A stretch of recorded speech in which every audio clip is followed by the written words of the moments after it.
Won't you tell everybody what the fuck you gotta say?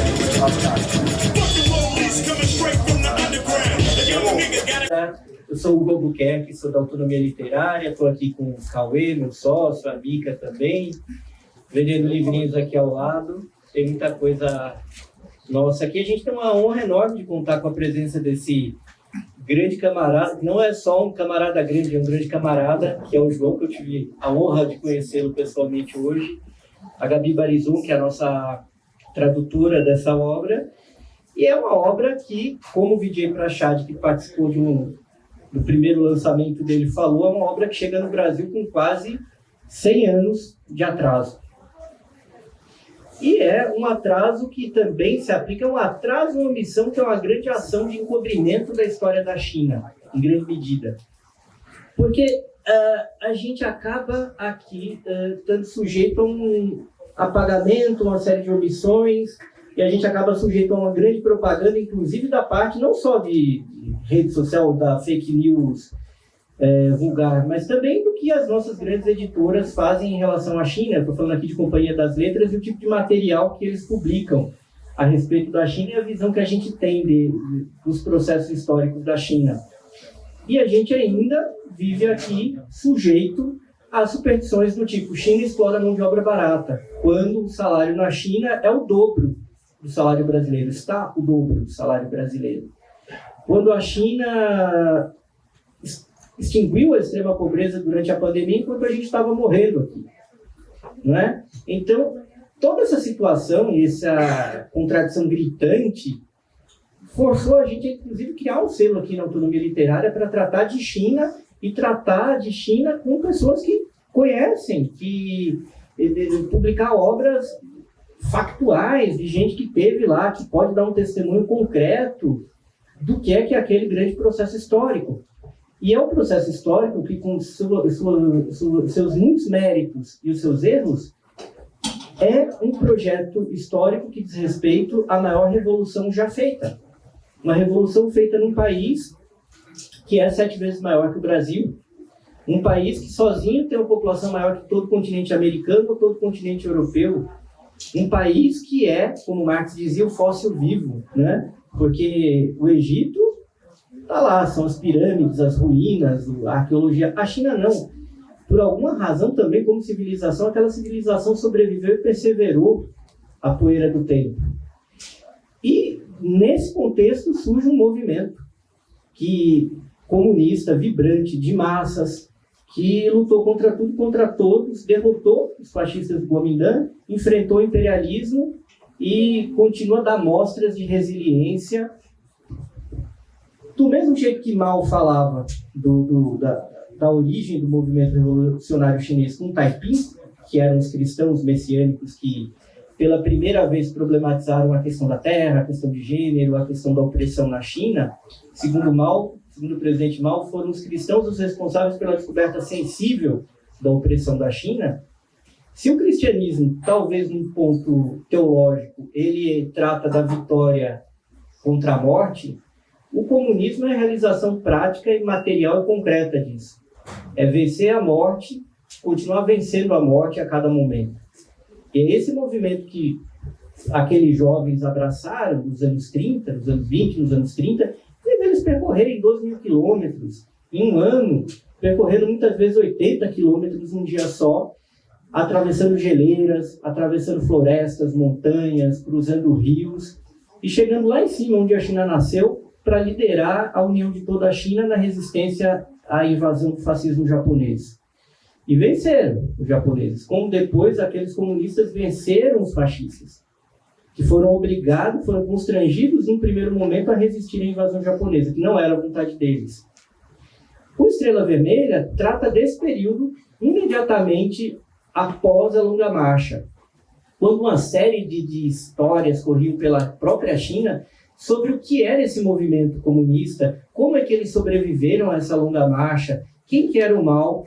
E aí uma figura, o Edgar Snow, um jornalista americano, que foi para a China, como ele próprio admite, por pura aventura, e lá ele se politizou diante do testemunho do que foi a grande fome, da virada dos anos 20 para os 30, que matou 10 milhões de pessoas no Noroeste, uma fome induzida.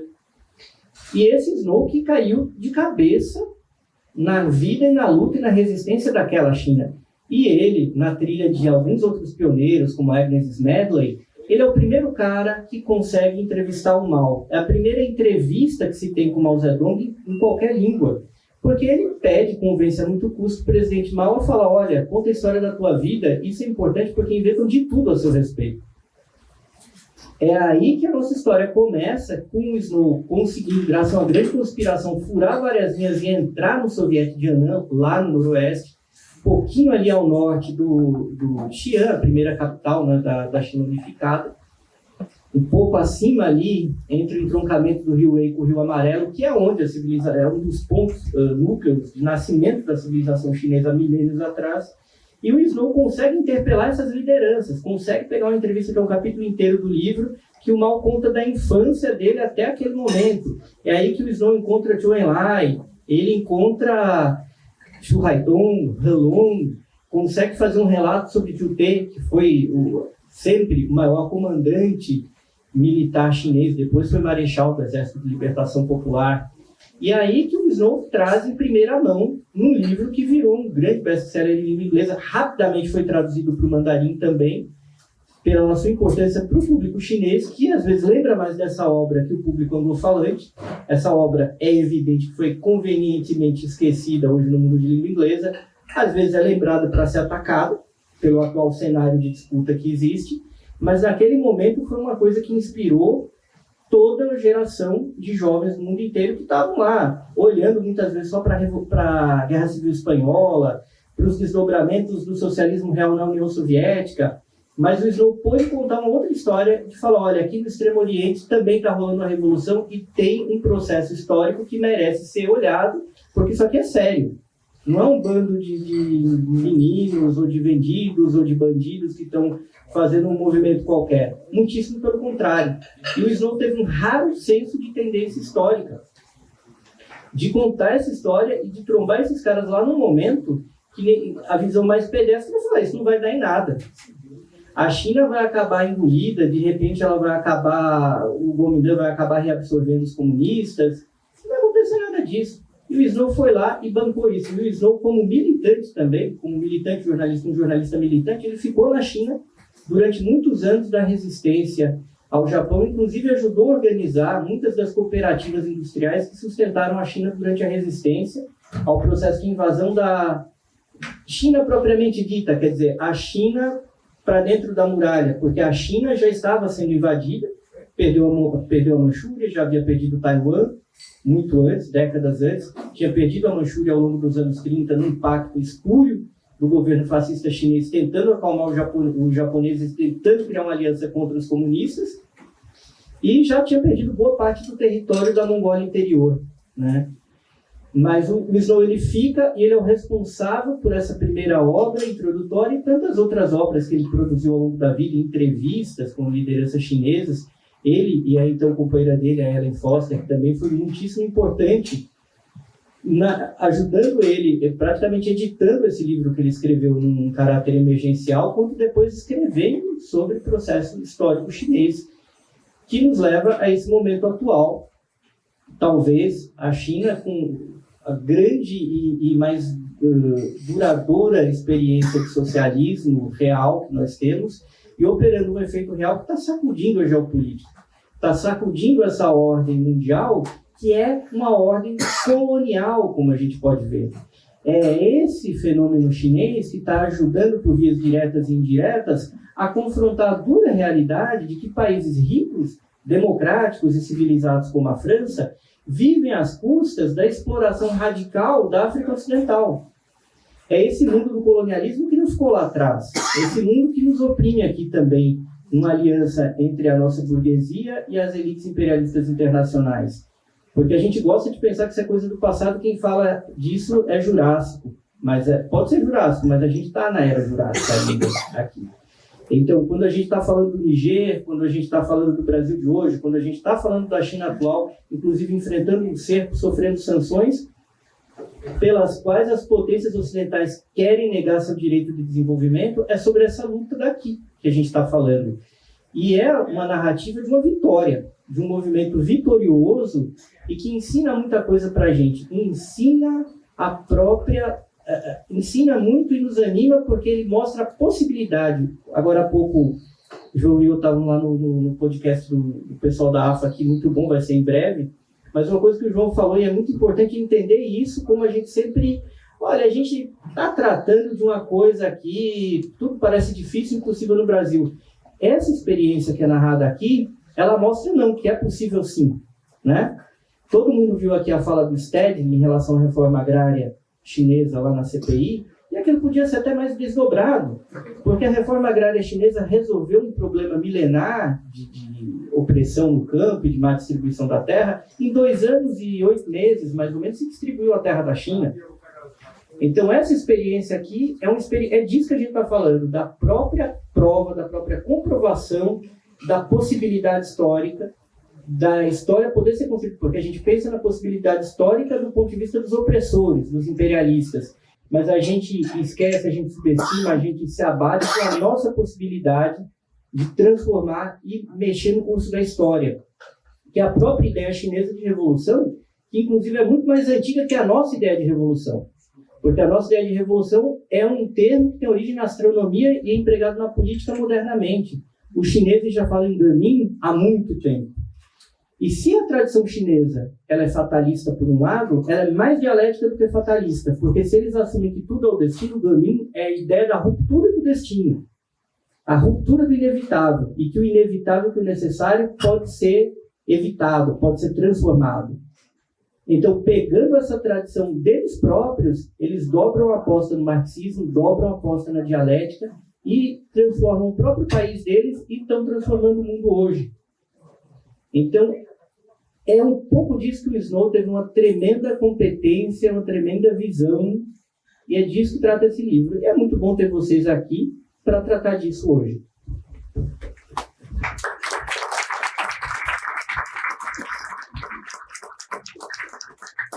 Essa aqui para a Gabi, que traduziu. Boa tarde, obrigada por vir. Eu não vou me aprofundar em conhecimento tanto quanto o Hugo, porque não tem como, mas eu fui responsável pela tradução dessa obra, só que eu não me sinto muito bem de dizer que eu fui a tradutora dessa obra, porque foi um trabalho feito a muitas mãos. E ao passo que eu fiquei responsável pela parte em inglês, a gente se aprofundou muito no chinês e foi bastante responsável por essa parte. Eu li um comentário essa semana sobre essa obra e um colega disse que foi um trabalho que parece quase obsessivo, e ele está certo, foi um trabalho quase obsessivo da parte de todo mundo que se envolveu. E eu já falei isso uma vez, vou repetir, de que esse lançamento me gerou um tanto de ansiedade muito grande, porque ele impactou muito nós que trabalhamos com ele. Então, a gente tem muita curiosidade de saber como ele vai impactar vocês também, porque mudou muita coisa e foi muito importante para a gente de um ponto de vista que a gente estava trabalhando nele num período de pandemia e de eleição, e foi o que ajudou a gente a manter bastante estamina em anos tão difíceis. Então, eu espero que vocês gostem, eu espero que tenha o poder de impacto como ele teve com a gente. Tá? E eu vou passar a palavra.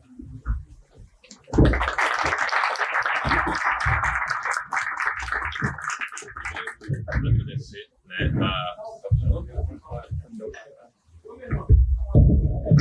Oi, agora vai. Primeiro agradecer a todos vocês que estão aqui presentes, né, num sábado desse, enchendo a casa, muita gente, eu fico extremamente honrado. Agradecer demais ao Hugo, né, o Hugo é uma pessoa de uma gentileza, é um camarada que eu tenho um prazer de conviver, a gente já trabalhou junto em vários momentos diferentes, o Hugo é um cara de um conhecimento enciclopédico, como vocês viram aqui, né, que Deus capacite o escolhido, já que o Hugo não escolheu o capacitado, né, porque vir para falar depois do Hugo é muito difícil.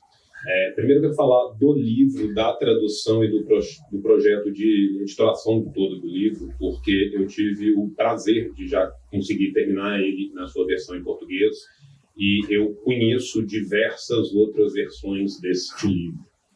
Nós temos hoje a versão mais completa disponível no mundo desta obra. Quando vocês estiverem adquirindo esse livro, eu realmente recomendo que vocês os façam. Vocês não vão estar comprando um livro só, vocês vão estar comprando 2 livros, tá? Porque vocês vão ter o primeiro livro, que é o relato do Snow, e vocês vão ter um segundo livro dentro desse livro, que é basicamente um compêndio da história da Revolução Chinesa, né? Quando o comentário do trabalho obsessivo é realmente absurdamente obsessivo, né?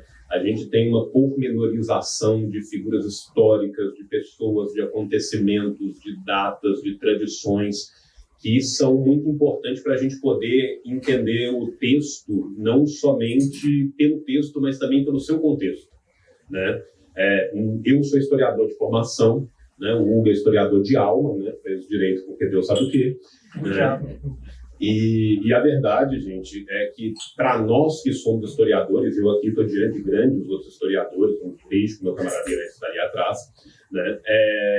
Para a gente, o contexto de urdidura, aquilo que subjaz embaixo do livro, a gente tem várias camadas de leitura, né? E como isso nos é escamoteado para a história que fica para lá dos Montes Urais, como nós somos vitimados constantemente, né, pelo eurocentrismo, pelo orientalismo, isso nos é tirada, essa história. Muitas vezes a gente fica somente na superfície, muitas vezes as leituras deixam de abismar em águas mais profundas porque nos falta um conhecimento que não apenas não nos é dado, ele é tirado de nós, né? Esse epistemicídio que a colonialidade como um todo traz não é simplesmente o epistemicídio da nossa episteme, é das nossas epistemes conjugadas, né? E entender China é um processo, entender China é um abismar-se, né? Da mesma forma, em qualquer grande nação, em qualquer grande povo, qualquer lugar que você vai de fato estudar a história, você tem, mas em lugares específicos, como por exemplo a China, como por exemplo a própria Rússia, que são lugares multiétnicos, que são lugares milenares, você entender de onde aquelas pessoas estão vindo, para onde elas estão indo, quais são os seus referenciais, qual que é o contexto que você tem antes, seja ele de curta, média ou longa duração, te dá a possibilidade de fazer leituras muito diferentes de um mesmo livro, né? Então, quando vocês estiverem lendo esse livro, vocês vão ter essa oportunidade. Se alguém quiser fazer o teste, lê o livro a primeira vez sem olhar as notas, e depois volta e olha as notas. Faz isso num capítulo e você vai ler as notas dos capítulos todos, porque vai te dar uma outra profundidade, né? E a história da China, por mais que a China esteja do outro lado do mundo, é a nossa história. E isso é algo que eu defendo com unhas e dentes. Nós, anticolonialistas, precisamos ser tricontinentalistas. Nós temos uma história partilhada, a história da nossa opressão é partilhada, a história das nossas lutas é partilhada e a construção das nossas lutas futuras também deve o ser, né? A gente tem mais facilidade com as coisas se a gente não precisa de reinventar a roda, né? Quando a gente se debruça sobre os processos revolucionários, a gente não debruça sobre eles para a gente fazer o mero decalque. A gente não é uma criança de 3 anos de idade com a forminha quadrada tentando colocar num buraquinho redondo. A gente sabe muito bem que a Revolução Brasileira não vai ser a Revolução Chinesa, não vai ser a Revolução Albanesa, não vai ser a Revolução Soviética. Mas ela tem muito a aprender com todos esses processos e com os processos anticoloniais, quanto mais.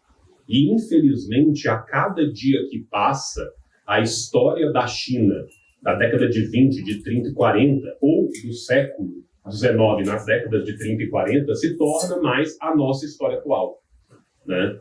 E tudo que envolve a China é grandioso. Todos os números são números gigantescos, todos os acontecimentos são na casa dos milhões, e eles são muito olvidados, são muito esquecidos, né? O Hugo estava falando aqui do Taiping, só a revolta Taiping sozinha tem uma mortandade maior do que a Primeira Guerra Mundial. Na maioria das vezes as pessoas nem sabem que ocorreu a revolta Taiping. Na maioria das vezes, a gente não é ensinado na escola nada que acontece para lá dos montes rurais. Quando a gente vai estudar um pouco mais a fundo outros processos revolucionários, vai estudar o anticolonialismo africano, por exemplo, a gente consegue perceber a presença perene do Mao na África. Mao e Lenin, Lenin e Mao. Até o momento de Mao, Lenin, depois do momento de Mao, Mao e Lenin. Né? E Mao era um leitor arguto de Lenin. Eu sou maoísta, né? Tem muitos colegas aqui que não são, tem vários colegas aqui marxistas-leninistas. Eu vejo em Mao este salto qualitativo. Exatamente por quê? Por causa desses aportes e sua possibilidade de universalização. Quando a gente fala de possibilidade de universalização, gente, eu não estou falando que o Brasil é medieval, eu não acho que tem um castelinho do Shrek passando e que nós vamos, sabe? É muito diferente disso. É a gente entender que certas veleidades, que certas vicissitudes da história que acontecem, né, nas periferias do sistema se repetem, como tragédia, como farsa, mas se repetem, que a gente tem muito que aprender. Mas é aprender na chave do Mariátegui, né? É nem decalque, nem cópia. E eu acredito que esse livro é uma belíssima forma da gente conseguir avançar nesse aprendizado. Né? A autonomia literária está fazendo um baita trabalho, eu sei, e eu venho conversando com o Hugo, a gente já teve algumas conversas disso, de outros tipos possíveis, e vão vir muita coisa daí, mas a gente vê nisso também uma necessidade, que é uma necessidade que a nossa geração vem fazendo. Né? Eu estou de frente para o Bamonte, eu estou de frente para o Tavi aqui, tem que reconhecer o trabalho dos camaradas, Ianes também, que é um trabalho tão importante, né? Os meninos da Ruptura, e não só eles, nós lá na Consciência Revolucionária lançamos muita coisa, pessoal da ND, pessoal da URC, Nova Cultura, enfim, de coisa que a gente não tinha, gente. Nós estamos falando do ineditismo de um livro que daqui a pouco vai fazer 100 anos. Quando eu fui um dos responsáveis pela tradução dos escritos militares de Engels, a gente trouxe à baila textos inéditos de 1852. Né? Então, assim, a gente, de fato, viveu no nosso movimento, eu, na minha geração, vivi, muitos de vocês aqui participaram disso junto comigo, de um momento de terra arrasada, né? Da queda do socialismo real, da queda do bloco de leste, do liquidacionismo como um todo, e nada se tinha. Hoje em dia, a gente consegue, num sábado, entupir um lugar desse, de forma que a maioria de vocês agora está em pé, como cresce. Né? E esse crescimento também é muito frutuoso quando ele vem acompanhado da boa traíra. Né? Porque o nosso objetivo maior é qual? É a concepção da Revolução Brasileira. Para isso, a gente precisa de aliar a teoria prática. Muito já foi dito sobre o mundo, é preciso mudá-lo. Né? E essa mudança de mundo passa por isso.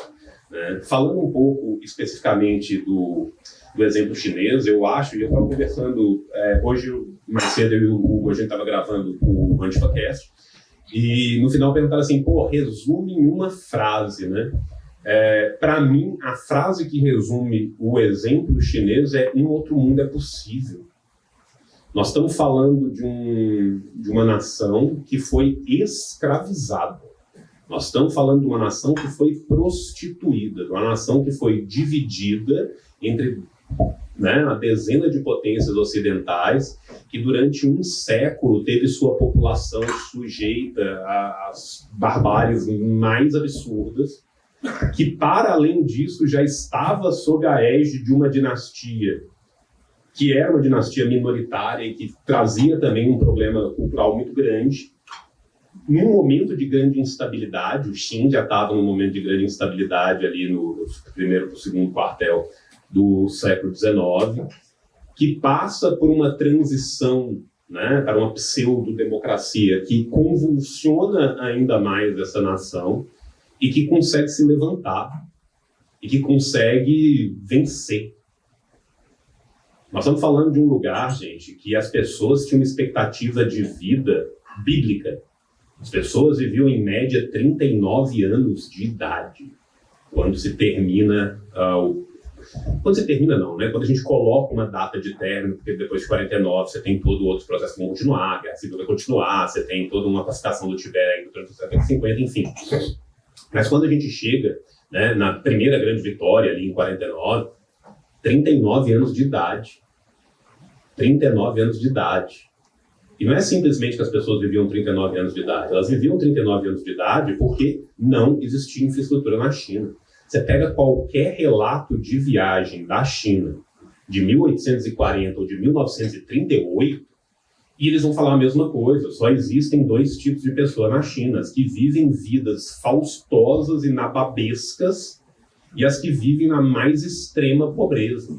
A diferença é que centenas de milhões vivem na mais extrema pobreza e alguns poucos vivem essas vidas faustosas. Isso foi mudado. E isso foi mudado muito rapidamente, né? Quando o Mao falece, essa expectativa de vida já tinha quase dobrado. É muito irônico, porque os liberais se juntam para falar Mao matou melões, né? Mas quando você pega, por exemplo, o que era os índices de expectativa de vida, os índices de crianças que morriam antes de completar 1 ano, e compara a China com o Bangladesh no mesmo período, você vê que quem matou milhões é o capitalismo. Nós vivemos sob a égide de um sistema onde, pelo menos desde a queda do socialismo real, ainda temos de 20 a 25 milhões de mortes evitáveis todo ano, seja por falta d'água, seja por doenças tropicais que não são pesquisadas a cura porque não interessa para a indústria farmacêutica, seja por guerras, ou seja, nós estamos falando de um número que ao longo de 30 anos vai variar de 600 a 750 milhões de pessoas que morrem de causas evitáveis. Nós vivemos num mundo capaz de produzir comida o bastante para que todo ser humano comesse há ao menos 50 anos, e aqui, no nosso país, no ano passado, de cada 10 pessoas, 6 não sabem o que é comer na janta. Né? As pessoas falam assim, isso não é fome, é insegurança alimentar. Coloca o burguês para passar insegurança alimentar. Foi o que o Hugo disse aqui mais cedo. As pessoas não têm noção do que é isso. Essa penúria que é. E essa nação que foi devastada se reconstruiu e chega 70 anos depois como a segunda maior economia, que na verdade, o valor nominal já é a primeira maior economia do mundo. Com a pobreza eliminada. Pese todos os erros que ocorrem depois, e eu sou muito crítico do período pós-dengue, eu acho que se flertou com o desastre dia sim, dia também, né? As coisas começaram a despiorar, né? Eu acho que o termo melhorar é até forte, mas assim, começaram a despiorar depois. Mas, apesar de todos os pesares, essa é uma vitória gigantesca, não só do povo chinês, essa é uma vitória gigantesca da humanidade. Nós estamos falando de 900 milhões de pessoas tiradas de baixo da linha da pobreza. Quando o capitalismo precisa de fingir que deu certo, ele fala, olha de 70 para cá quantas pessoas que saíram, que não passam mais fome. Ele só não conta aonde que essas pessoas estão. Essas pessoas estão na China, essas pessoas estão no Vietnã. Né? A grande maioria desses dados estão aonde? Na Ásia. Mas aonde na Ásia? Na Índia? Não. Né? Então, assim, a gente tem que pensar o que é esse processo. E esse é um processo que nos traz lições nos mais diversos campos. Nós estamos falando de aportes importantíssimos para a filosofia, mas nós estamos falando também de uma região que vai produzir os maiores pensadores militares do século XX. Sabe? E não é só o Judé, e não é só o Mao. O Lin Biao, por exemplo, foi um pensador militar brilhante, um estrategista militar brilhante. Ao mesmo tempo que ele era um estrategista militar brilhante, no período da editora desse livro, do Snow, ele está como reitor da universidade, construída dentro dos sovietes. Como que essa construção se deu é um exemplo para todos nós. Gente, as pessoas não foram simplesmente ao Deus dará atrás do Exército Vermelho porque eles cantavam lindas canções e todo mundo odiava os senhores de guerra. Aonde os sovietes eram instalados, você tinha uma mudança de qualidade de vida que é ímpar. As pessoas eram alfabetizadas, elas tinham contato pela primeira vez, muitas vezes na vida, com os caracteres mínimos do idioma que elas falavam a vida inteira. As pessoas eram passíveis de serem tratadas. O Hugo trouxe isso aqui de manhã e é uma coisa muito importante. A medicina chinesa tradicional, apesar de tudo que ela nos trouxe, ela trouxe para uma clivagem social muito específica. Muito específica. Os médicos chineses tradicionais, quando alguém do povo recorria desesperado a eles, falava, eu não sou um veterinário, é a revolução das privadas. E aí você fala, que loucura, a revolução das privadas, por que eles estão falando isso? Estão falando disso porque nós estamos falando de uma sociedade que não tinha esgoto encanado, que não tinha alfabetização, que as pessoas viviam 39 anos em condições semifeudais e análogas à escravidão na maioria das vezes. Quando a gente fala de latifúndio na China, para nós brasileiros não faz nem sentido. Porque a terra na China, o que era considerado um camponês médio, qualquer lote num condomínio de classe média é maior do que era considerado um camponês médio na China nessa época. O latifundiário chinês, o grande camponês, ele era um sitiante. A questão é como que o poder era brutalmente exercido contra eles e ainda assim isso foi reformado. Por que eu estou falando disso? Porque uma nação que tem 1/5 da população, que chegou a ter 1/8, foi subindo, tem 1/5, agora tem um pouquinho a menos, tem 10% só das terras aráveis. E ninguém lá passa fome. Nós temos a capacidade de fazer reforma para, no mínimo, 12 milhões de famílias. E 60% da nossa população não tem o que comer no ano passado. Vocês entendem o grau da vitória que nós estamos falando aqui? O tamanho dessa conquista? Em 70 anos, o pessoal que arava com boi, tá? Vamos lembrar que a agricultura chinesa era uma agricultura pré-moderna. O pessoal arava com boi. Hoje em dia, capitaneia 23 das 25 ciências de ponta da humanidade. Por enquanto, porque em breve, provavelmente, serão as 25. Quando a gente vê um exemplo desse, e a gente pensa que o nosso país, nossa população é muito menor para a gente ter o trabalho, a área arável é muito maior, nossas capacidades, né, de trabalhar isso é tão maior, é possível. Outro mundo é possível. E é esse o farol que eu acho que a Revolução Chinesa acende para todos nós, e que a gente deve persegui-lo. Né? Mirar neste exemplo, mirar na abnegação desses homens e mulheres que se sacrificaram, que deram seu sangue, que deram seu suor, que deram sua linfa para a construção de uma outra sociedade, que essa sociedade é possível. E que nós precisamos construir essa sociedade também para nós. Obrigado a todo mundo que veio.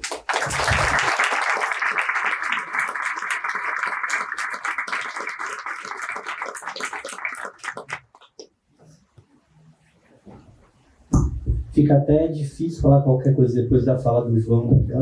Coisa.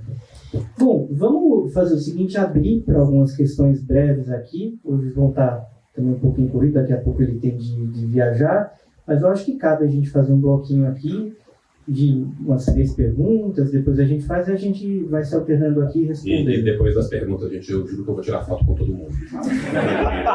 Já separei o tempo para isso. Alguém quer começar?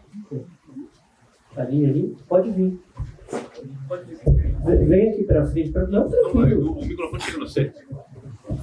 Mas vem aqui para a filmagem. João, eu já tinha te feito essa pergunta uma vez, né? Mas a gente conversou isso informalmente e acabou que a gente não conseguiu debater. Até quando a gente tem essa transição, né, do modelo imperialista, etc. e tal, para o modelo revolucionário chinês, foi mantido uma noção que vem do maoísmo, dentro do maoísmo, que é a noção da meritocracia. Quando a gente, da esquerda, ouve isso aqui no Brasil, a gente leva um susto. Como assim foi mantido um modelo de meritocracia dentro da China? É um modelo diferente e eu gostaria que, né, se vocês pudessem... Mas, enfim, o Mao era maoísta, né? Então por isso que eu estou te perguntando isso. Quer fazer as outras que a gente já faz?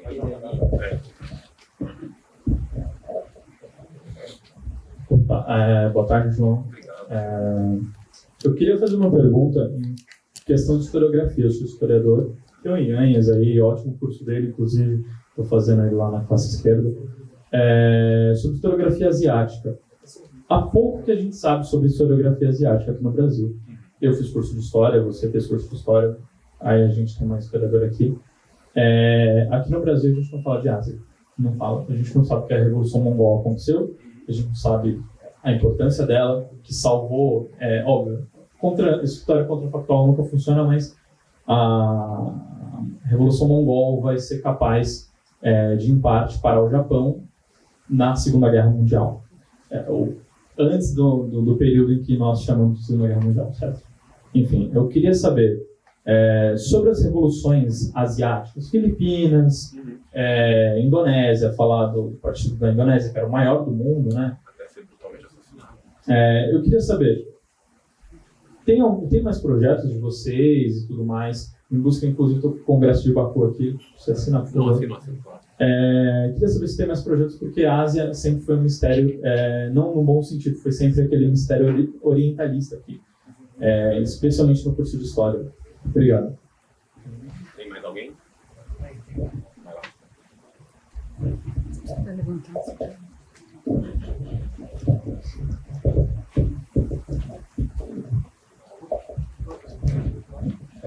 Então, como se trata de história do século XX da China, eu queria saber se tem alguma referência sobre umas coisas mais recentes do período pós-denguista, porque você vê podcast, vê áudio, e parece um plano muito mirabolante da China fazer toda essa construção de mercado.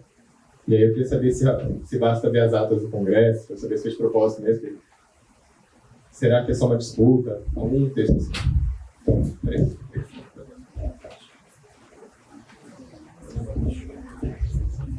João, os leitores, eu venho de um partido que tem uma posição diferente em relação à China.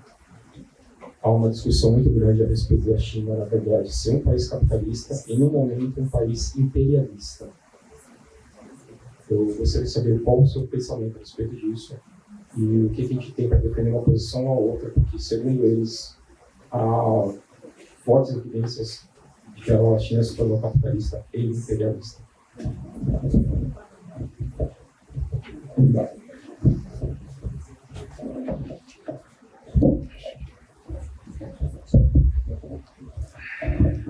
A gente vai se invertendo aqui um pouco. Acho que dessa questão do moísmo a gente estava falando. Qual o seu nome? Fábio. Ela é muito interessante porque as pessoas esquecem, né, do mestre Mo, né, o mestre Tinta. E ele era o único grande filósofo da China antiga que tinha origem trabalhadora. Né? Ele era um escriba, adotou esse nome Tinta, né, que Mo, na verdade, em chinês é o que a gente chama de Nanquim. Né, que Nanquim é o nome da cidade. E ele construiu quase que uma guilda naquela época. Ele construiu quase que um partido. E muitas vezes se esquece, se sonega essa influência maoísta sobre o mal, mas isso é demonstrado, é comprovado naquelas famosas cartas que ele troca com o Chepotá no fim dos anos 30. E ele, embora ele sempre fala, olha, Lao Tzu é útil em tal ponto, mas tem um aspecto idealista, Confúcio é útil em tal ponto, mas tem um aspecto idealista, o único que ele chama de grande mestre é o Mo. E aí tem um ponto importante da ideia de meritocracia, porque a gente tem que lembrar que o Mo foi aluno de Confúcio e rompeu com Confúcio. E a principal ruptura em relação a Confúcio é que ele opõe a ideia de amor fraternal ao amor universal, que em chinês é amor imparcial, tianai. Com isso, o Mo está defendendo, primeiro, uma coisa que vem da lógica dos de baixo. Segundo, o Mo está propondo um método científico bem avant la lettre, contra a tradição chinesa, que de certa maneira é científica, e a gente vê a expressão disso com essas coisas, tipo do Falun Gong hoje em dia, que é contra a vacina. Olha que tragédia, esse espetáculo aí do Falun Gong atualmente, né? O médico comunista indo vacinar as pessoas, olha que horror, não. E é uma coisa que tem um peso na China atual, até que as pessoas ficam meio assustadas. O Partido Comunista ainda faz essa luta e ainda faz campanhas de esclarecimento lá para a massa, por conta dessa tradição que é do Confúcio, é do Lao Tzu e de muitos outros pensadores que eram hostis a essa própria ideia de evidências. E o Mo tem esse grande mérito. E a grande questão da diferença da ideia de do que a gente poderia chamar de meritocracia, por todo o risco, né, de aplicar esse termo também, do Mo para o Confúcio, é que o Mo está falando o método tem que ter universalidade. A gente não pode ter uma lógica sectária, porque, de certa forma, o Confúcio ele cria a ideia assim, a China está um caos, e o Confúcio que cria a ideia da tradicional família chinesa. Vamos organizar esse caos aqui na família familista patriarcal, que já estava acontecendo naquela época, mas, de certa maneira, ele descreve e cria. E isso tem um aspecto que, ao mesmo tempo que o Confúcio propõe uma certa meritocracia por meio de concursos, isso esbarra na sua própria teoria, que como isso vai se realizar se existe uma primazia da família. A família, papai, mamãe, filhinho, tem de ordenar a sociedade ser meio que um pequeno estadinho, o que facilita muito o trabalho dos reis, não do imperador, porque o Confúcio não era defensor da unificação imperial, nem o Mo. Isso é uma ideia que vem surgir depois, tem muito mais a ver com o Han Fei. Mas o Mo, quando ele está falando, olha, amor não é um amor aqui entre a nossa tribo, não é um amor entre os nossos amigos da nossa família, o amor é universal, pô. Ou você é capaz de amar um sujeito ali que está na rua, que está sem se alimentar, que está tomando chuva, tomando sol, ou você não é capaz de amar ninguém. E a ideia de uma meritocracia, ela tem de ter, ela só é possível realmente com essa possibilidade de universalização. Um outro aspecto do Mo que vem também é a própria concepção de guerra do mal que se perde. A única guerra justa que existe é a guerra revolucionária, que é a ideia de lutar uma guerra que põe fim a todas as guerras. Isso é a concepção moísta. Claro que o Mao ele incorpora muito do Sun Tzu e de outros pensadores da escola marcial, né, do Wu, mas ele traz uma influência fortíssima. O João falou isso aqui, os grandes pensadores militares, o quanto essas ideias chinesas também influenciaram os camaradas vietnamitas. Mas essa noção dessa guerra que se faz dessa forma tem um precedente na China Antiga, que é o Mo. E é nesse aspecto que o Mao ele usa do confucionismo de maneira prática, mas no fim ele é um anti-confucionista. Teve uma crítica de direita que eu li recentemente, que é muito interessante, sobre o Mao, que fala: a China se tornou uma teocracia moísta. E que elogio! E que bom, né? Se esse amor universal, mérito, anti-guerra, é a oposição que a gente vê no mundo atual, o exército americano imperialista como ele é com sua guerra ofensiva, que de certa maneira reproduz na sua lógica o método de guerra dos países do eixo, com sua expansão militar da OTAN indiscriminada, e a China com a lógica de autodefesa. E se não é por ele, a gente já estaria na Terceira Guerra Mundial. E é esse precedente histórico desse pensador magnífico, na minha opinião, também o maior pensador da China Antiga, que é o Mo. Posso? Vou só complementar uma outra coisa, né? Que eles também partilham junto o que eles escolheram fazer na vida. O Mao era pedagogo, né? Muitas vezes a gente esquece que o Mao é um pedagogo vindo do interior que encabeçou a maior revolução de todos os tempos, né? Então, essa ideia da universalidade, por exemplo, ela deságua muito na prática no momento das 100 escolas, né? Que floresçam 100 escolas. E você vê isso acontecer na prática, nessa possibilidade dessa luta de duas linhas ampliada para fora também da forma partido, né? Essa ideia de, quando a gente fala uma luta de duas linhas, a gente está usando o termo duas linhas, mas não necessariamente só duas linhas. Quando a gente fala que floresça 100 escolas, é uma luta de 100 linhas, né? E de forma o quê? Para que ela possa florescer, há de ser universalizado o ensino, né? Como que floresceriam 100 escolas enquanto o mandarinato continuasse a fazer os mesmos concursos desde o neoconfucionismo, praticamente não muda? Como floresceriam 100 escolas se eu não posso sequer ler os grandes clássicos da minha própria literatura e eu tenho que ficar decorando formulares lá da dinastia Tang para poder falar uma coisa ou outra? Então, assim, na prática também, a gente vê como que o Mao pedagogo bebe dessa fonte do Mo também, né? E eu acho que isso é muito importante, porque o Mao é um cara que sabe muito aliar, né, a teoria à prática, né? O Mao é um cara que eu acho que, assim, para além do Einstein, o cara que mais escreve de filosofia ali dentro desse movimento revolucionário, né? E que ele está sempre tentando pensar em como dar uma praxis para aquele aporte filosófico que ele está fazendo, né? Vou começar da segunda, então, da historiografia. A segunda foi a historiografia, não foi? Foi. sobre a historiografia, né, asiática. Tanto a historiografia asiática quanto a historiografia africana, nós a desconhecemos profundo e profusamente. Mas fiquem tranquilos que a latino-americana nós conhecemos bem pouco. Né? A nossa universidade, ela foi formada pela Mission Civilisatrice Française, né? Ou seja, a missão colonialista francesa em tradução livre. Né? Então, na esmagadora maioria das vezes, não só dentro do campo da história, que é o nosso campo, mas dentro das humanidades como um todo, nós abrimos mão, viramos nossas costas para a América Latina, desconhecendo nossos irmãos africanos e asiáticos, e focamos, né, toda a nossa ideia de epísteme naquilo que é produzido na academia ocidental, leia-se Europa Ocidental e Estados Unidos. Né? Para além disso, há também um segundo ponto, né, que o colonialismo também é um colonialismo linguístico.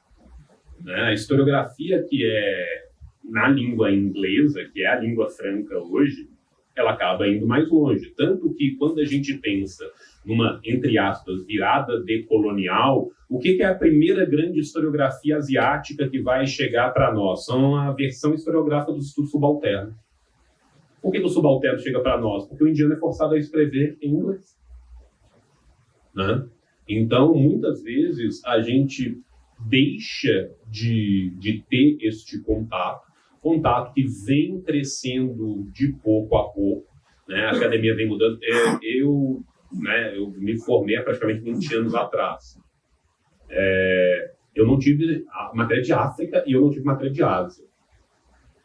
A Universidade Federal de Minas Gerais, onde eu me formei, é um dos cursos que tradicionalmente tem notas de 5 a 7 dentro dos programas de pós-graduação de História. Hoje em dia, você tem 2 professores de África, você continua não tendo cadeira de Ásia. São raríssimas as universidades federais no Brasil hoje que têm professores titulares de uma cadeira de Ásia. Muitas vezes também o professor titular da cadeira de Ásia é o cara que estudou um pouco de Rússia porque era de contemporânea. Né? Isso que acontece.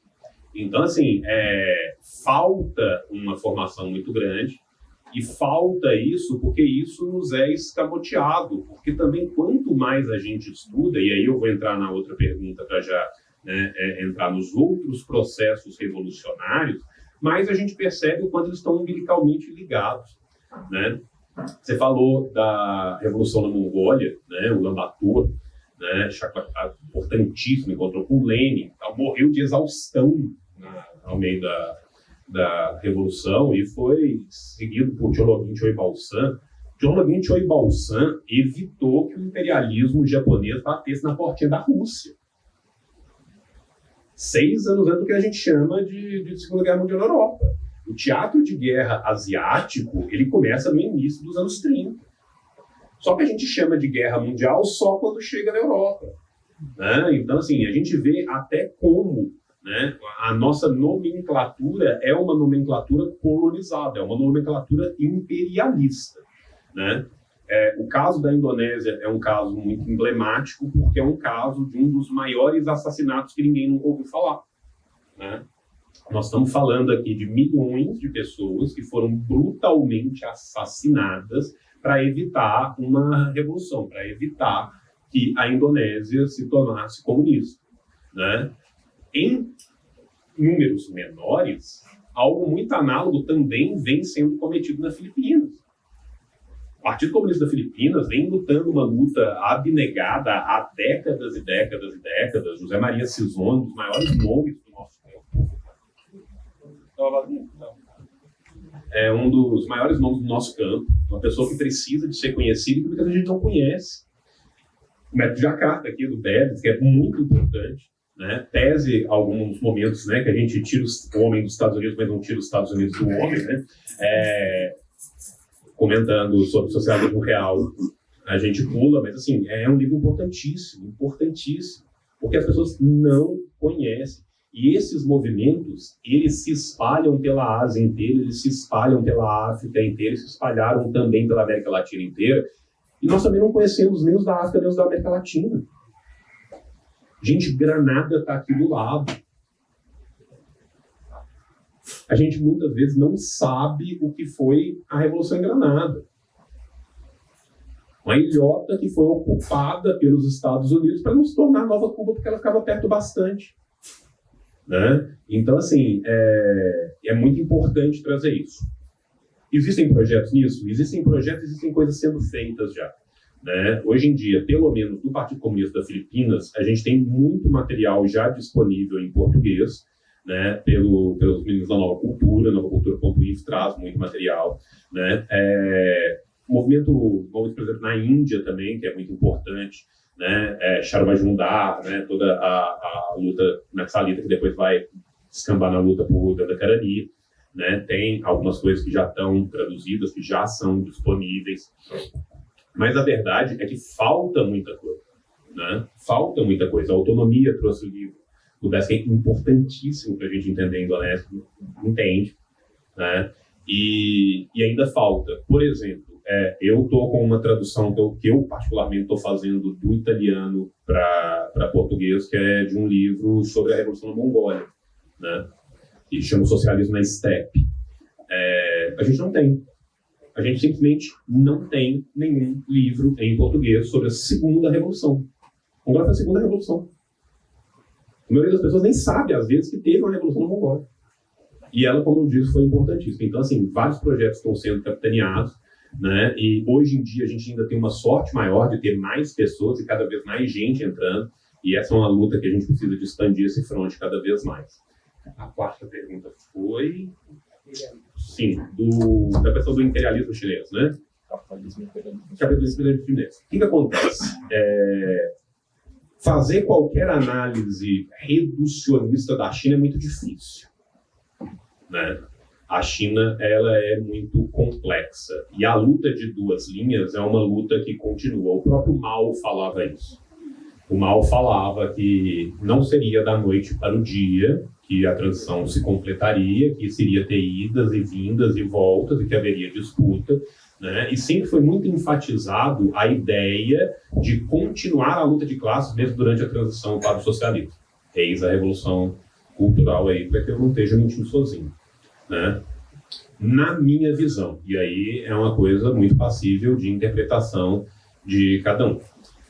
Nós temos uma guinada brutal à direita a partir da queda de Mao. Essa guinada à direita continua durante um bom tempo e depois nós temos o que é a nova ala esquerda do partido chegando ao poder depois de muito tempo. Qual que é o ponto? O ponto é que se eu estava aqui e eu venho caminhando para cá, na hora que eu estou aqui, isso aqui está à esquerda, não está? Só que ele está muito à direita do que era antes. Esse que é o ponto, né? É inegável que, em comparação, hoje em dia, quem está comandando o partido, principalmente internamente, né, durante muito tempo, agora no último congresso que a gente teve uma mudança mais forte para as questões internacionais, mas até o 19º congresso era a camarilha, porque eu não consigo chamar aquele de grupo, do Liu Keqiang, que estava comandando a área externa do país. O Keqiang, gente, só não é neoliberal porque ele não nasceu na Inglaterra. Sabe, assim, eu particularmente acho a política externa, muitas vezes, extremamente neoliberal e predatória. Só que, assim, isso foi caminhando e deu uma parada. Vai para onde? Não sabemos. Só que, ao mesmo tempo que a gente tem isso, que é uma capitulação de linha, a gente tem vários resultados que não nos permitem, ou ao menos eu acho que não nos deveria permitir, jogar fora o bebê com a água do banho. Sabe? Porque nós estamos falando de um país que, apesar de todos os pesares, eliminou sua pobreza extrema. Nós estamos falando de um país que, apesar de todos os seus pesares, refloresta uma Irlanda por ano. Nós estamos falando de um país que, apesar de todos os pesares, tem mais direito trabalhista que o nosso. E que isso vem se agudizando. E, apesar de todos os pesares, mesmo considerando os tratados e a forma como a China trabalha fora, é infinitamente diferente do que o hegemon imperialista ou do que qualquer um de seus lacaios. Eu não tenho como comparar os tratados que são feitos internacionalmente pela China com os tratados que são feitos por qualquer um dos países do Ocidente. E não é simplesmente dos Estados Unidos. Não, eu posso pegar a Suécia. Se você pega um tratado de aviação com a Suécia está te passando tecnologia de aviação de 2, 3 gerações para trás, não te passa nada, te cobra um absurdo, te força a ficar atrelado a uma cadeia produtiva. A China desenvolve a tecnologia junto com você e ela está passando a tecnologia que ela está usando. Então é muito diferente isso. Isso significa que não tem esse, não tem desvio? Não. Antes, pelo contrário. Muitas vezes a linha direita do partido, à medida que ela foi perdendo força na disputa interna, ela migrou para as áreas financeiras, para as áreas externas. Para as áreas financeiras ela já estava, inclusive, gente, desde o momento da Revolução. Né? Hoje de manhã, eu e o Hugo, a gente estava falando rapidamente sobre o Grande Salto Adiante. Né? Um dos problemas do Grande Salto Adiante já foi uma briga de língua. Né?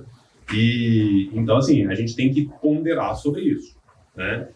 Eu acho que, como historiador, a gente tem que pensar nos conceitos e ter muito cuidado com os conceitos.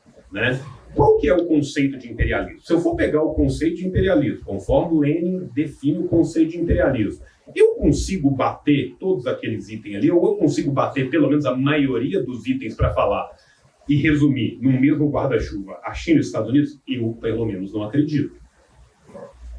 Se a gente vai pensar lá depois o conceito de social imperialismo, aí talvez ele se aproxime um pouco mais, mas ainda assim há algo ali que é falta. Algo ali que está além, que está aquém, no caso, para que a gente chegue nesse conceito. Então, assim, por mais que tenha tido um desvio gigantesco para o lado direito, que a volta que teve não é nem um milésimo do que foi o desvio, eu não acho que a gente pode ser reducionista, porque senão nós vamos estar abarcando sobre um mesmo guarda-chuva coisas que são díspares. Essa, ao menos, é a minha opinião. Acabou de responder 2 milhões de coisas, desculpa. Vai lá.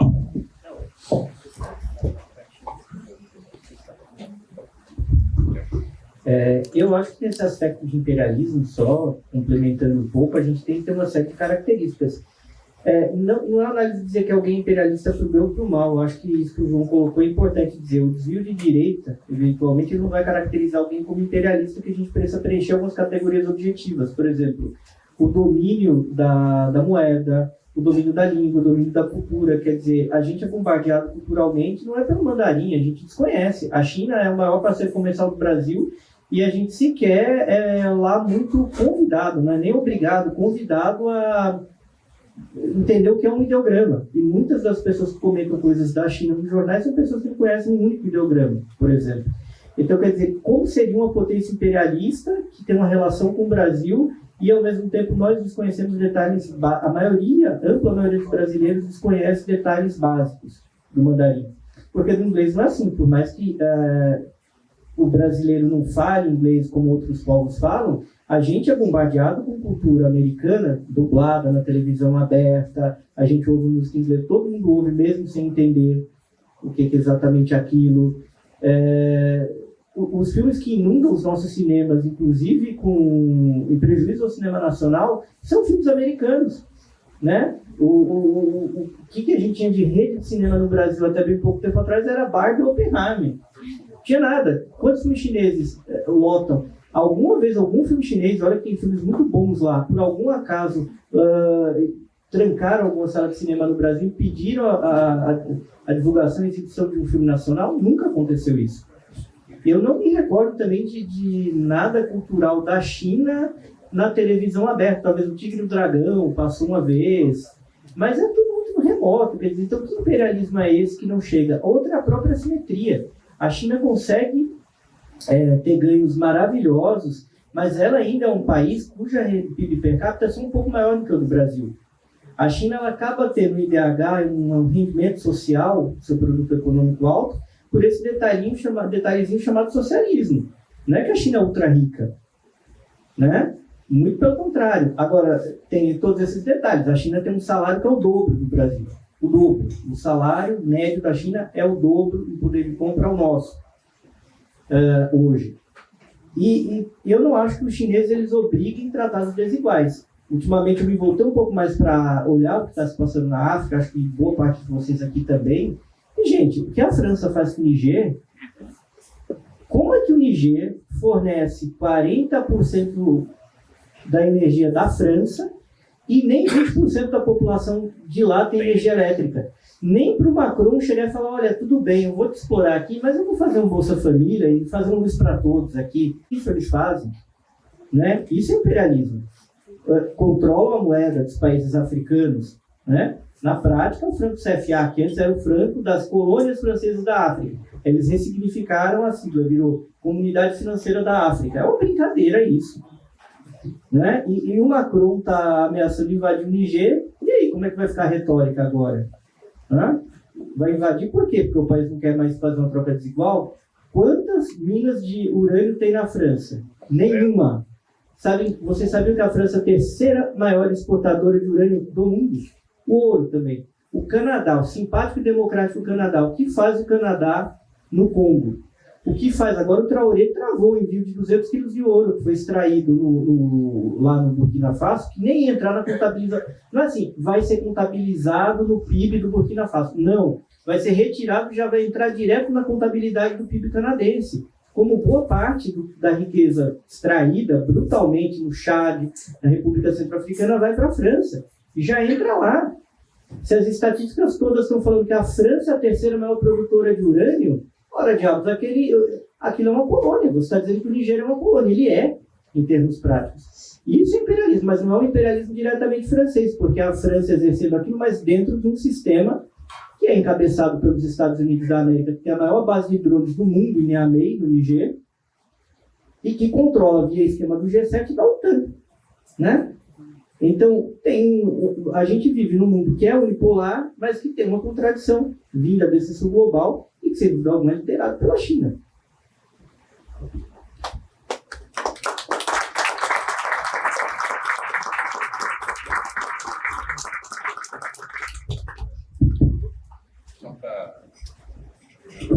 Só para colocar mais um outro ponto que eu acho que é importante da gente fazer aqui, a China tem legislação interna sobre todos os tratados que ela assina externamente.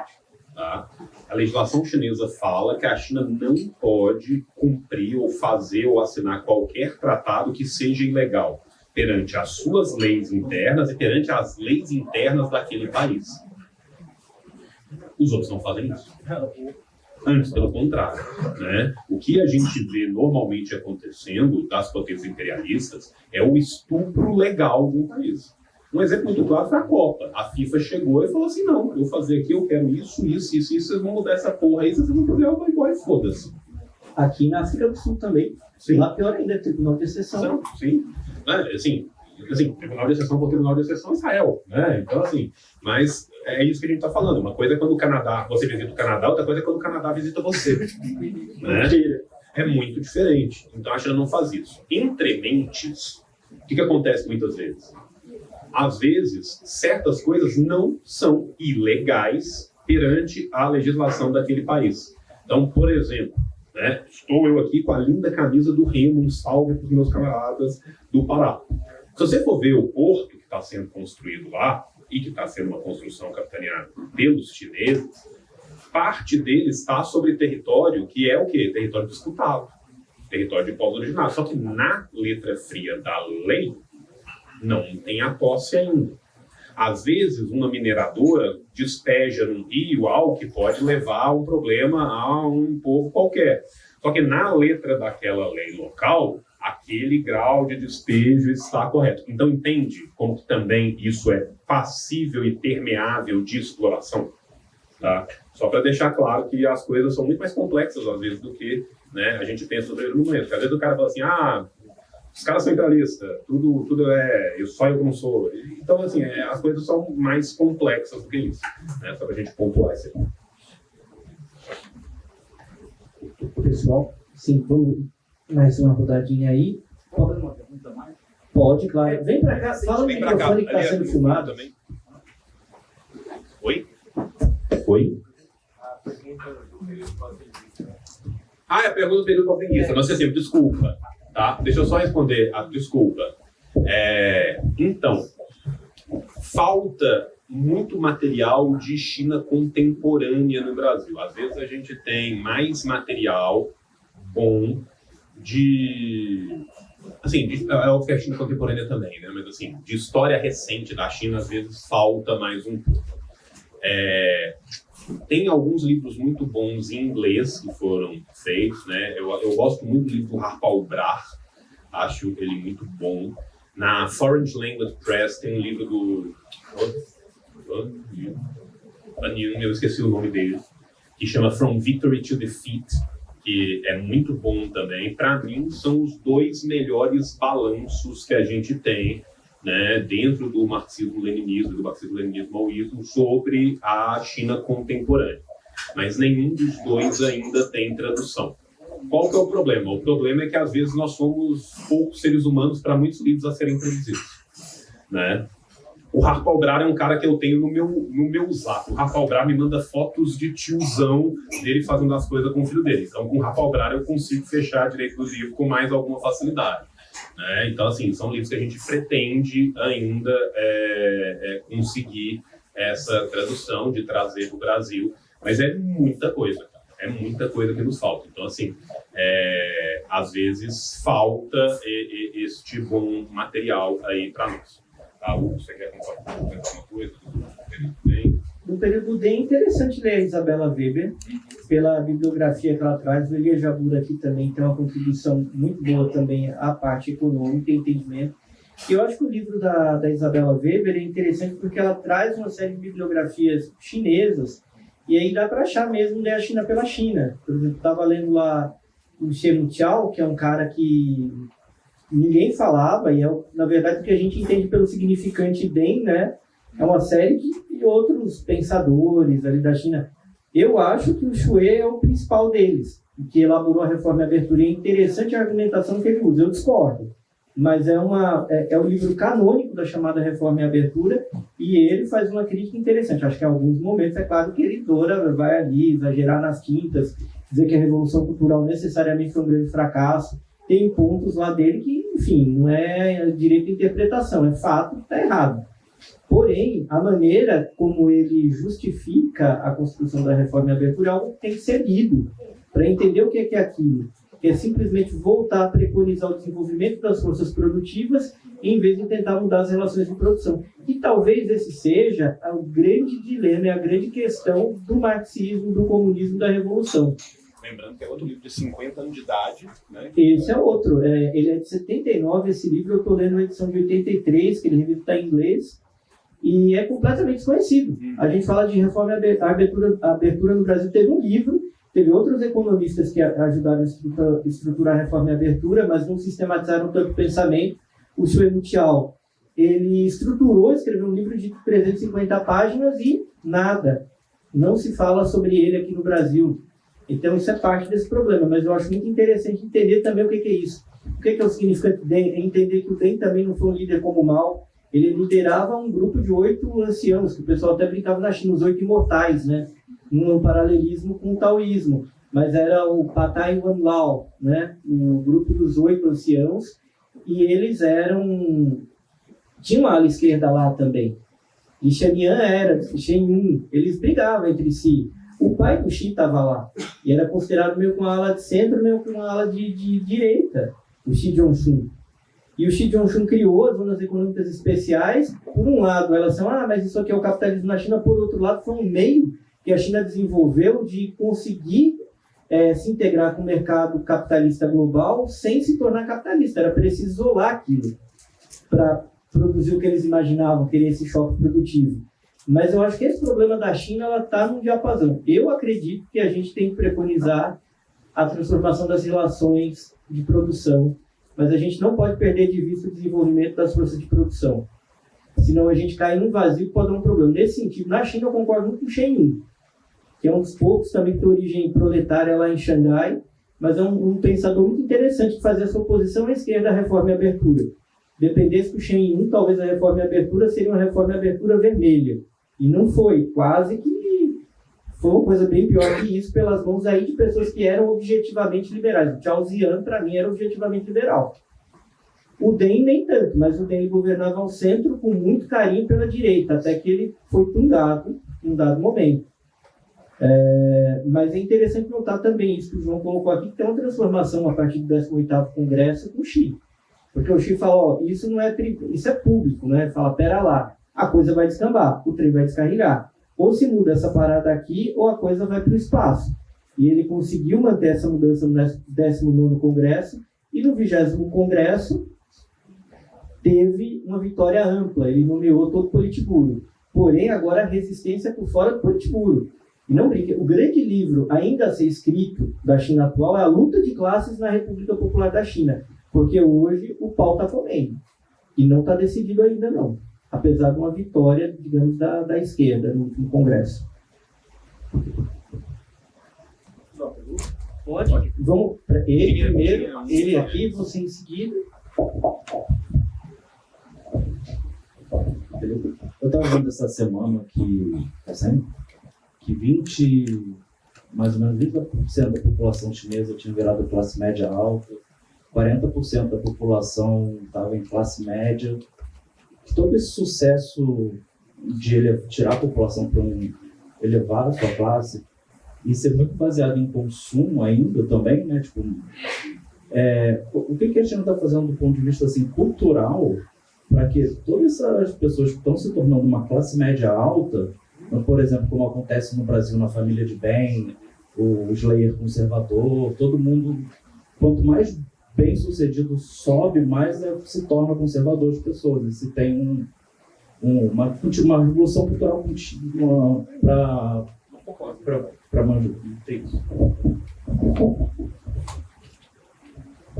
Olá, boa tarde. Em algum momento da década passada, o David Harvey chegou a tratar da China como um exemplo de neoliberalismo, né? E depois ele recua disso. E, na verdade, pensando esse recuo dele, se até na questão chinesa os estudiosos cometem esses equívocos, porque se ele recua é porque ele considerou que estava errado, como que fica a organização, os movimentos sociais, as pessoas comuns, porque pensa-se que os estudiosos são os primeiros a constatar algumas tendências e são as pessoas a mostrar o caminho, digamos assim, né? Como que fica as pessoas, como ficam os movimentos? Vamos por parte, então, e eu acho que eu vou acabar respondendo as duas muito coligadas. O Harvey é um grande estudioso da obra de Marx, é um grande marxiano e um péssimo marxista quando ele era um marxista. O Harvey é um sujeito que teve que reinventar constantemente a roda porque ele era incapaz de pegar um livro do Lenin para ler. Muitas vezes a gente tira o homem do Ocidente, mas não tira o Ocidente do homem. Então, assim, é uma análise que às vezes também é muito permeada pela própria ideologia, pelo próprio academicismo aonde o cara está inserido e o ciclo aonde ele está inserido. E o Harvey sempre foi muito mais um intelectual do que um militante que também era um intelectual. Então, a gente tem que ponderar isso nessa equação. E, por exemplo, assim, dentro da própria academia, você tem outros acadêmicos que me parecem, inclusive, até que são mais honestos nas suas... assim, não se deixam influenciar tanto pela ideologia dominante e que também não são necessariamente grandes militantes. O Arrighi, por exemplo, é um exemplo dele. Enfim, mas qual que é o ponto com isso tudo? É o mesmo ponto que eu vou chegar para a primeira pergunta. Quando você pega as atas do 19º Congresso, a China projeta ser uma sociedade socialista moderadamente próspera em 2049. E em 2049, quando ela for uma sociedade socialista moderadamente próspera, ela se considerará apta a exportar o seu modelo de revolução e de todo mundo de uma forma muito construtiva. E, obviamente, nós não estamos falando nada da Bíblia. É basicamente isso, resumindo o que está escrito no Congresso. O que isso significa dizer? Isso significa dizer que eles entendem não simplesmente que eles serão uma sociedade moderadamente próspera. Eles querem ser uma sociedade socialista moderadamente próspera. Isso é muito importante. Nós estamos falando de um partido que tem basicamente metade do que nós temos de população, os caras têm de partido, né?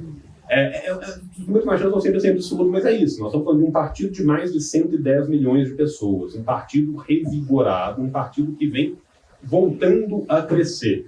Nós estamos falando, é óbvio que a gente tem, né, uma geração que teve um acesso que a geração antiga não teve, né, e foi parte também do planejamento chinês, e isso foi dito, gente, com todas as letras e muito abertamente, que seria necessário sacrificar 2 ou 3 para que o resto não tivesse. E isso foi feito, né? Então agora você está tendo uma geração que cresceu de uma forma que os seus pais não haviam crescido e seus avós então nem imaginem. Apesar disso, você tem um partido com 110 milhões de pessoas, um partido com a participação popular muito grande, um partido que tem uma permeação muito grande na vida diária das pessoas e dos locais, né? Você está tendo também crises que estão sendo tornadas em oportunidades. Se você vê como que a crise que foi gerada no mercado mobiliário chinês foi combatida, isso nos mostra que há possibilidade, sim, de avanços, que muito ironicamente, nesse caso, são retrocessos, porque essas formas já existiram antes, há formas de propriedade diferentes, né? A China viveu durante muito tempo a ideia da tigela de ferro, né? E ela foi trocada pela tigela de barro, né? E nós estamos meio que chegando em algum momento que vai ter uma tigela de alumínio, que não vai ser de ferro, mas também não vai ser de barro. Isso é uma construção dessa sociedade não só moderadamente próspera, mas socialista moderadamente próspera. Isso está sendo construído no direito, está tendo uma preocupação gigantesca nos últimos 10 anos, 15 anos, mas principalmente de 10 anos para cá, em criar um arcabouço jurídico socialista que proteja o trabalhador chinês, que proteja as relações. Então, a gente está vendo isso no direito. A gente vem vendo isso cada vez mais também no acesso à educação e na pluralidade do acesso de educação, né? As gerações anteriores, muitas vezes, se viam na necessidade de ser formada pela necessidade que o país tinha, e isso hoje em dia já está chegando num ponto em que essa necessidade está sendo coligada com uma amplitude de escolha que não existia antes, apesar da gente ter tido, né, dentro da cadeia de ensino, para mim, uma das coisas mais terríveis que foi a privatização de boa parte da cadeia de ensino, né? A gente vê isso em diversos tipos de acesso. Então, eu acredito que o Xi vem tentando trabalhar isso, né? E nós estamos falando, gente, do país de Schrödinger, né? Porque a gente abre a televisão, tem dia que a China é capitalista, tem dia que a China é socialista, né? Vai de acordo com o freguês e ao sabor dos ventos. Mas a China sempre é socialista quando, por exemplo, eles falam assim, olha que absurdo, um bilionário cometeu crimes e foi julgado na China. Olha que país socialista horrível, né? Então, assim, a China é um local onde, apesar de ter a classe e dessa classe ter aumentado, politicamente essa classe não vem conseguindo se tornar uma classe para si. Isso vem sendo combatido. A China é um local onde mesmo um setor tão importante quanto o setor mobiliário entrar em crise, continua o país, entre aspas, em crise, né, de acordo com ideias radicais acabará amanhã, né, crescendo 5% ao ano.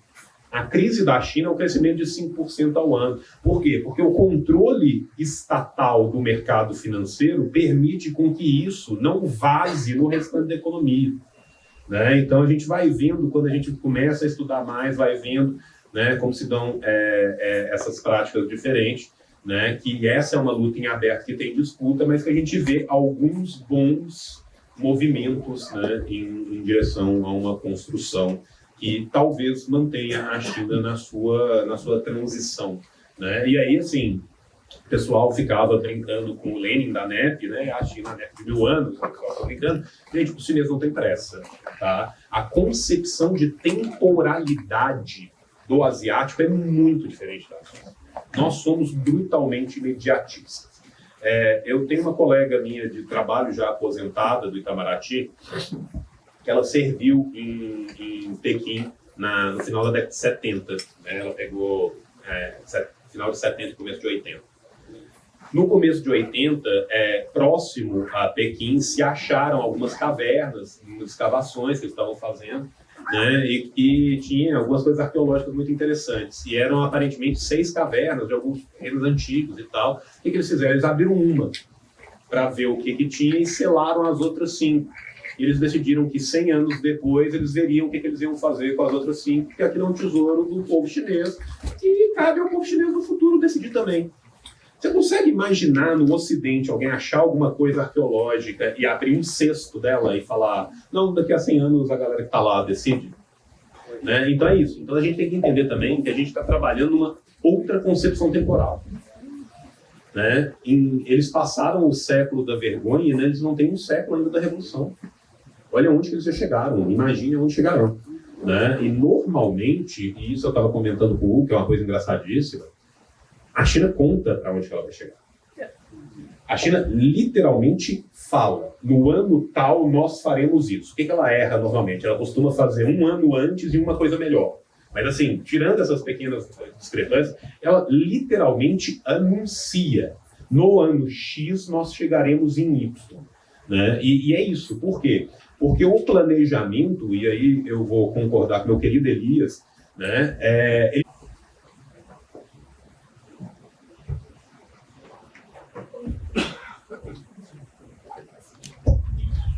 Oi, boa tarde, meu nome é Ana. Queria pegar um pouco o gancho nessa questão das redes sociais ocidentais terem uma baixa penetração dentro da China, porque, bom, a inteligência artificial já chegou, acúmulo de dados vai ser provavelmente o que vai trazer mais ou menos poder para os monopólios de tecnologia, né? E sim, a China já deu o primeiro passo preservando o próprio mercado com as próprias tecnologias, desenvolvendo soluções locais, mas eu queria entender como que eles pensam isso para fora do país. Eles agora estão num movimento forte em dialogar com outros países de diversas formas, com infraestrutura, diplomacia, enfim, mas essa questão do mercado de informação ainda me parece um pouco blurred, né? Com pouca informação e também perigoso, né? Porque a gente está falando de monopólios privados sobre grandes mercados de informação e, de novo, a inteligência artificial também.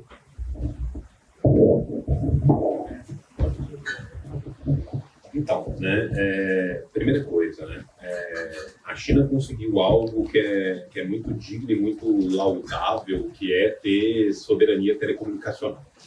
Né? Raríssimos são os países neste planeta que conseguem ter soberania das suas telecomunicações.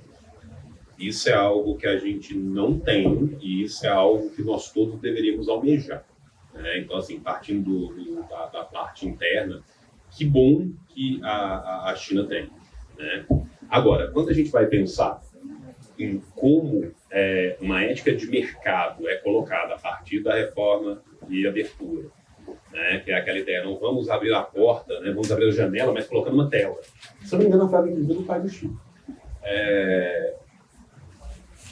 Isso é muito válido para dentro, mas quando a coisa vai para fora, a porta está aberta, você entende? A tela e a porta fechada protege a minha casa. A sua casa, eu estou indo em direção a ela. Então, o que acontece muitas vezes é que conglomerados internacionais, quando saem, agem como conglomerados internacionais. Né? Isso é uma coisa que tem que ficar muito clara. E, não obstante isso, a forma como é feito o desenho dessas redes chinesas, ela é brutalmente diferente da forma como é feito o desenho de redes no Ocidente. Né? Se você for analisar, e aí não é só o TikTok, que é o grande que sai para fora, mas eu vou pensar mesmo dentro do WeChat ou de outras redes chinesas, né, a forma como esse algoritmo vai alimentar, ele não é... Nós trabalhamos uma ideia muito mais de certos clusters que vão se realimentar e vão formar grandes influenciadores que vão, né, que criar uma posição, que a gente já parte do pressuposto que vai ter um mercado em cima disso e que esse mercado secundário precisa de ser controlado pelo mercado primário, que é o oligopólio da empresa, apesar de ele falar que ele nunca está mexendo com o mercado secundário, que é feio. Né? Mas é isso. A forma como esses algoritmos funcionam na China é diferente. Então, ele é feito para tentar dar uma horizontalidade um pouco maior. Isso vai funcionar? É óbvio que você vai ter gente que vai se especializar naquilo, que vai ter uma leitura diferenciada, que vai conseguir fazer. Mas é um outro tipo de sociabilidade que é propiciada a partir dessas redes, né?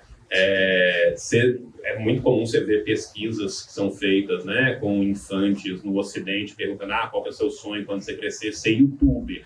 Ninguém na China, quando você pergunta o negócio, as pessoas têm o sonho de ser influencer do TikTok ou do chat ou de qualquer coisa com gênero, apesar de que certas formas dessas já vêm, inclusive, acontecendo dentro da China, porque o consumo vem aumentando, como o Rafael está trazendo aqui os dados, né? A gente está tendo essas clivagens que tem consumo, e é outra coisa, o consumo ele é muito popularizado, né? Então, assim, se para a gente, durante muito tempo, ter um celular com acesso foi algo muito difícil, mesmo para a classe média, né? Quanto mais para a classe baixa, né? Na China há uma pulverização, muitas vezes, desse consumo, que é muito melhor que o nosso. Né? Isso é uma coisa irônica de se pensar, que é outra coisa que a gente fala às vezes, né? Que o trabalhador chinês é explorado e tal, não sei o quê, e tal. O trabalhador chinês não só ganhando 2 vezes mais que a gente, mas todo mundo com seu pouco 5 na mão, né? E com um acesso que a gente não tem, né?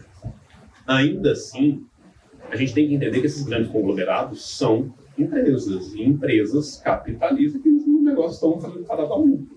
E esse controle não é dado da mesma forma para dentro e para fora, né? Então, é comum que aconteça. Só que mais do que isso, a gente vai ver uma guerra que é uma guerra fria cultural, né? Quando você pensa o ataque que foi feito à Huawei, o ataque que é feito ao TikTok nos Estados Unidos, crime ocorre, nada acontece feijoada, crime ocorre, nada acontece McDonald's.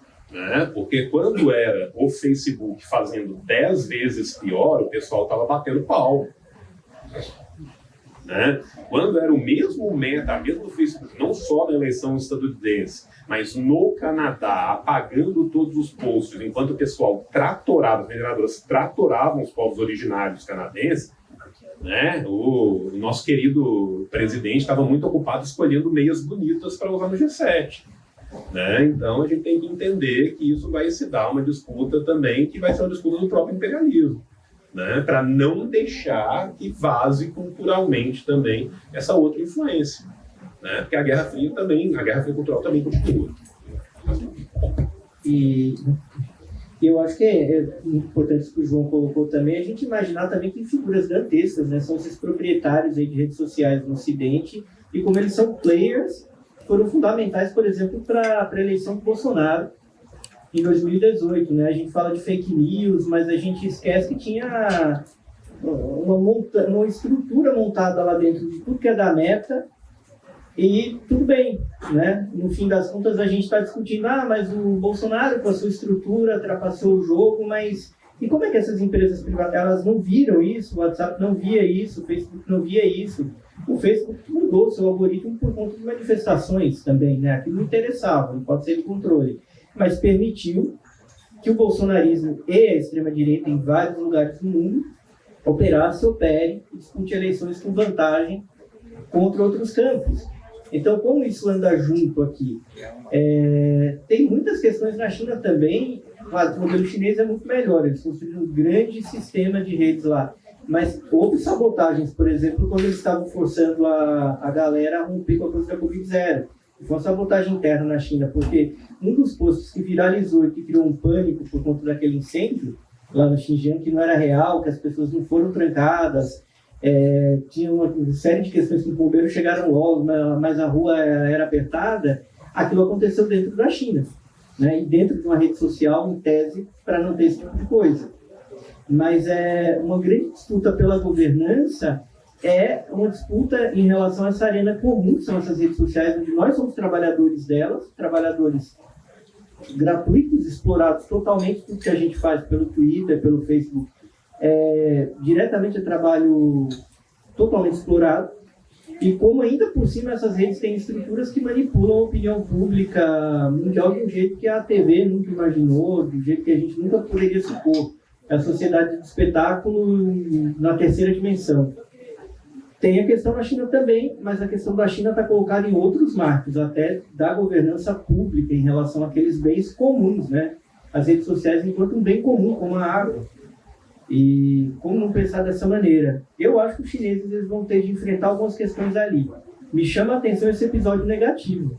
Inclusive, levou todas aquelas manifestações para acabar com a Covid-0, o que também forçou o governo chinês a ter mais coragem de vacinar as pessoas, porque o governo chinês tinha medo de mexer com certos sentimentos, mas com a abertura forçada, até pelas manifestações, acabou rolando. Mas teve um custo aí de vidas, né?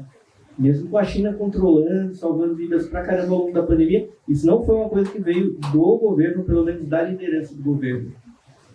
Então, democracia, libertação, redes sociais é central para o futuro. Mas é isso, gente. Vou agradecer a presença de vocês aqui. Todo mundo aqui, o João, tem o privilégio de vir aqui falar com a gente no sábado, a Gabi aqui pelo trabalho que ela fez. Compre a Estrela Vermelha, é um baita trabalho que a gente fez aí. Abre um bom debate, outros livros da autonomia literária estão aqui.